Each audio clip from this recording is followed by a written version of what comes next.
कभी भी किसी ज़रूरतमंद को अपनी चौखट पर जलील मत कीजिए, क्योंकि ऊपर वाला कटोरा बदलने में देर नहीं करता।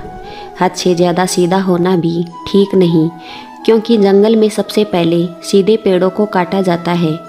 जीवन में किसी को रुलाकर हवन भी कराओगे तो कोई फ़ायदा नहीं।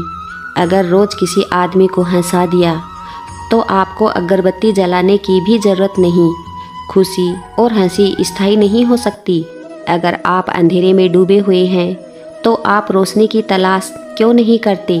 जीवन में तकलीफ़ उसी को आती है जो हमेशा जवाबदारी उठाने को तैयार रहते हैं, और जवाबदारी लेने वाले कभी हारते नहीं। या तो जीतते हैं या फिर सीखते हैं। हिम्मत से हारना, पर हिम्मत मत हारना। सत्य की भूख सबको है, लेकिन जब सत्य परोसा जाता है तो बहुत कम लोगों को ही इसका स्वाद अच्छा लगता है। सुख दुख अतीति है, बारी बारी आएंगे और चले जाएंगे। दुख इंसान का सबसे बड़ा गुरु होता है। इससे मिली सीख को वह जीवन भर याद रखता है। संसार में शायद ही कोई ऐसा हो जिसके जीवन में कभी दुख न आया हो। आदमी छोटा हो या बड़ा, धनी हो या फिर निर्जन, ताकतवर हो या फिर कमज़ोर, हर व्यक्ति को कभी न कभी किसी बात का दुख जरूर होता है। यह दुख जब किसी के जीवन में आता है तो कुछ लोग इसका सामना करते हुए उबर जाते हैं, तो वही कुछ इस दुख के आते ही उसकी चिंता में घुलने लगते हैं। दुख के आने पर न सिर्फ व्यक्ति की परीक्षा होती है, बल्कि इससे आते ही आपको अपने और परायों का भी पता लगने लग जाता है।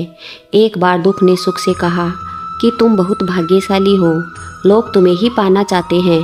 तब सुख ने कहा, भाग्यशाली मैं नहीं बल्कि तुम हो, क्योंकि तुम्हारे आते ही लोग अपनों को याद करने लग जाते हैं। तो वही जैसे मैं किसी के जीवन में प्रवेश करता हूँ तो लोग अपनों को भूल जाते हैं। इंसान के जीवन में दो तरह के दुख होते हैं। पहला वह जिसकी अभिलाषा पूरी नहीं हुई, और दूसरा वह कि उसके जीवन की अभिलाषा पूरी हो गई। चिंता जीवन के सारे दुखों का एक ही कारण है। ऐसे में किसी भी प्रकार का कष्ट आने पर सबसे पहले उसे जुड़ी चिंता करना छोड़ दे, बल्कि उसे दूर करने का चिंतन करे। अगर थोड़े से आराम को छोड़ने से व्यक्ति को बड़ी खुशी मिलती है, तो एक समझदार व्यक्ति को चाहिए कि वह थोड़ा सा दुख या कष्ट सहते हुए बड़ा सुख हासिल कर ले। दुख किसी के साथ भेदभाव नहीं करता, वह हर किसी के जीवन में आता है। इसलिए दुखी होने की बजाय उसे बाहर निकलने का प्रयास करना ही समझदारी होती है। इंसान का जीवन एक सिक्के की समान है, जिसके एक ओर सुख और दूसरी ओर दुख होता है। उसके साथ कभी सुख तो कभी दुख लगा रहता है। ऐसे में जब सुख हो तो घमंड मत करना, और जब दुख आए तो थोड़ा सब्र करना। जय श्री कृष्णा।